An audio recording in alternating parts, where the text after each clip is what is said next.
Hey family, what's good? This is your girl, I am the Bronze Goddess, and I'm actually here today to do another strawberry letter. But before I get into today's video, I want to remind you guys to check out both my books. The first one is called The Dating Game, How to Find Yourself While Looking for Mr. Right, and my second book was released in August, and it's called Breaking the Man Code, The Key to Unlocking His Heart. Both of my books can be purchased on Amazon.com, Kindle, and also BarnesandNoble.com. So if you enjoy this type of video from me, Christian dating advice and things like that, then you'll definitely appreciate both of my books. And if you're married or in a loving relationship, then be sure to get this book and pass it along to a single girlfriend or somebody. So anyway, support the movement by purchasing one of the books. So anyway, without any further ado, let's get started with today's video. Let's go get 'em.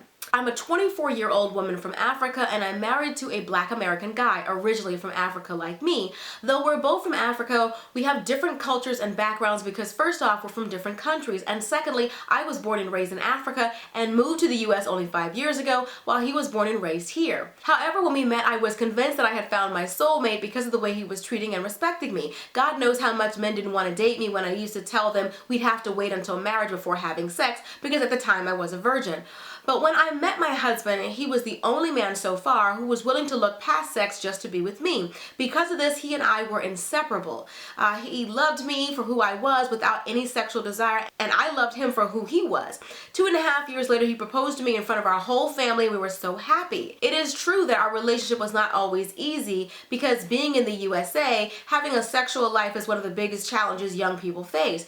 We were often put to the test when it came to sex, especially after our engagement. Sometimes he was convinced that we could have sex now since we were going to get married soon. But those kind of thoughts did not last long in his mind because I reminded him of the reason why we had to wait. He quickly used to stop bothering me about that subject. Long story short, my husband and I are now married since December of 2016, and it's been 4 months already since our court wedding.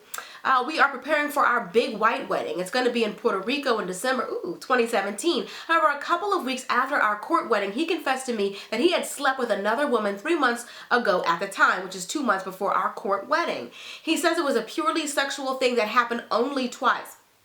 Only twice? And he is deeply sorry for what he did. This happened when we briefly broke up for like 3 weeks. He confessed it to his aunt, who was like a mother to him, and promised me that he would never let it happen again for as long as he would live.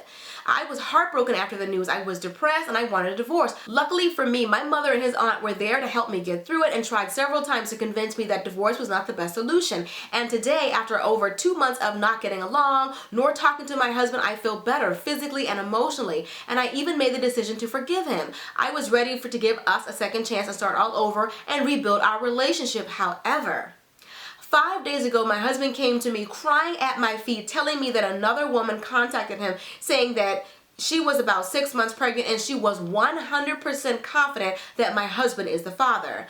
I've been crying ever since and I don't know what to do. I wonder why God is continuing to test my patience. We were so young and supposed to be happy, but apparently life does not want me and him to be together after all the 3 years that we spent building. This letter is extremely long and I really want to keep this video short, so I'm going to summarize it from here. So the writer of the letter goes on to talk about how far they've come, how he used to work a part-time job and now he's a great consultant at a bank, and how she used to be just trying to find her way, and now she's about to start med school, and they have all these things that they've been working on for the last couple of years, and they're finally starting to get their life together, and now all of this is coming. So the man, her husband, is saying that he wants nothing to do with the other woman or the baby, that he's willing to take care of the child financially, but he doesn't even so much as want the child to call him dad.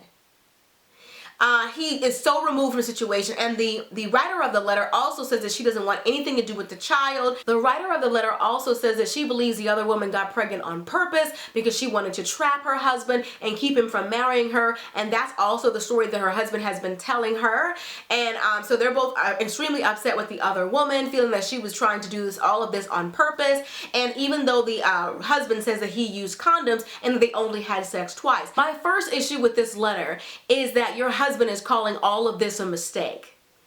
But he also has the nerve to say that it happened only twice. Only typically refers to one. You have a one and only. One and only. A mistake is not something that you habitually do. Any mistake made more than once is typically a choice. Your husband did not accidentally sleep with this woman. He chose to sleep with this woman. And I think the fact that he knew how she felt about him was how he knew he could get away with it. I'm not sure you're giving your husband the blame that he deserves. You're so quick to write off this other your baby and to blame this other woman. And don't get me wrong, if she did all this intentionally, then she is wrong for that. But your husband, he was the one who was engaged to you. He is the one that was married to you. I don't even think your husband would have told you about all of this if the other woman hadn't popped up pregnant. Because why didn't he confess before she popped up pregnant? You guys were already married for 2 months when he suddenly came to you and crying at your feet and wanting forgiveness. He had 2 months. But he should have even given you the opportunity before he married you to let you know this is what he did and given you a choice. I feel like your husband is trying to paint himself as the victim in this. This big bad woman is doing all these things. He chose to do all of this. He chose to have sex with this woman and marry you and not tell you until now, until he has no choice. You know, I'm always leery of a man who goes out of his way to bash, belittle, and degrade a woman that he's been intimate with. It's like, I'm sure did you really think this low of her when you were being intimate with her? Because then that says a lot about you. Or did you just now find all of this out? I feel like they always do that just so that they can kind of help you to realize that they don't like the other person too. And then they try to it's almost like when you don't like someone and somebody else doesn't like that same person, it's like a horrible little camaraderie that you get. Now you both are teaming up together and to be mad at this other woman. But it's like, no. Girl, don't be blinded by the whole fact that the enemy of my enemy is my friend. Your husband, at some point, there was something here. Now, even if he loves you and doesn't love her, she can't be that bad. And I'm not saying that to let her off the hook, but whenever a man is like, she's horrible, I can't believe this woman, it's like, oh, that's what he's supposed to say. He's not supposed to say that I still feel something for her. I think I may love her. I did it because I was having cold feet about the wedding. He's not going to ever tell you any of those types of truths. That's why you have to pray. That's why you have to ask God. You've asked your mother. You've asked his aunt. You're asking me. But have you asked God what he thinks? And that's important because God is omniscient, all-knowing, all-seeing. And he could let you know if this is indeed a first and a last time, or if this is something that he is typically doing, or even if there are other women. Because I'm always leery of someone who only tells me the truth when they're caught. Because are you sorry that you got caught, or are you actually sorry? And I feel like he's sorry that now he has to pay for all these things. If he could have gotten away with it, I feel like he would have. You're going to have a living, breathing reminder of his infidelity and his betrayal. And you're going to have to realize, and you're going to have to consider for yourself, can you deal with that? I can't answer that for you. I'm sorry, I wish I could, but I can't. I don't know if you'll ever be able to find it in your heart to forgive him and to be able to truly love and embrace this innocent child. Regardless of the terms in which the child was conceived, the child had nothing to do with that. So that's whole, I don't want nothing to do with the child, and you're okay with him not even wanting anything to do with his child. The first thing I would do is to confirm paternity to make sure my husband is in fact the child's father. Because just because she's sure, that wouldn't be good enough for me, and it shouldn't be good enough for him either. No, confirm paternity of the child, and then, get on child support, and then you got to do the grown-up thing. You can't just bury your head in the sand and act like it didn't happen because you don't like what happened. You have to be an adult about it. You have to be a grown-up about it. Can you be, at this age, someone's stepmother? And would you even want to be with someone who could turn their back on their child? I could never be with a man that doesn't love his own child. And so for you to be okay with him doing that, I know he's probably just saying all this to try to get you back and to make you feel like, to confirm to you that he's in love with you and that he's yours and that he's truly sorry. But at the same time, you be a man about it. He was a boy in what he did, but he can be a man in how he handled the result of what he did. I wonder what else he's not telling you and waiting for you to find out. You have to know these things. You have to have a heart-to-heart to sit down and have a knee-to-knee with him and say, look, I need to know everything, the good, the bad, and the ugly. I don't want to find out anything else after the fact. And then, based on all of the evidence, all of the facts, you can go from there. Because you don't want to be in a situation where every time you forgive something, there's something else. Because that's not fair to you. And once you forgive somebody too many times, they're not really sorry. They apologize just long enough to get in your good graces, and then they go and screw up again. I'm not sure he's really sorry. And you don't know that either. That's the thing you have to be praying and asking God about. God, show me his heart. Is he truly repentant? Do I have what it takes to be somebody's stepmother? You married him based on a lie. After all of the time that you guys have been abstinent.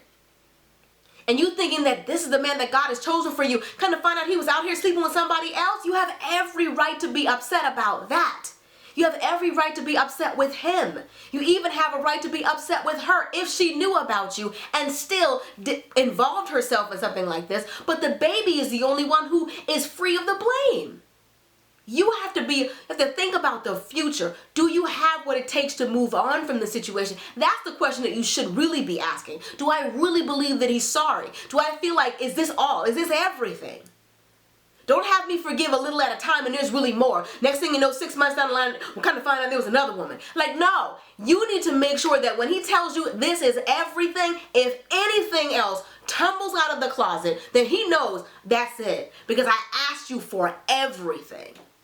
And I need to forgive you based on feeling like I have all of the facts. That's pretty much it. Hope you guys have enjoyed this video. Be sure to thumbs up if you did. I'd also love to hear your opinion below in the comment section. So let me know, what do you think she should do? Should she forgive him? Do you think he's truly sorry? Do you think there's more secrets that he's keeping from her? Just let her know in the comment section. And if you enjoyed this video, be sure to check out my strawberry letter playlist. I have over 200 of these types of videos with people writing me, asking me for my opinion on their love life, their situation, their relationship, and me giving them good Christian advice. So if you want to hear more of that, check out the playlist, and you can also purchase one of my books. The first one is called The Dating Game, How to Find Yourself While Looking for Mr. Right, and my newest book is Breaking the Man Code, The Key to Unlocking His Heart. I love you guys, and I'll see you all in the next video. Till next time, later divas and dudes. Deuces, honey.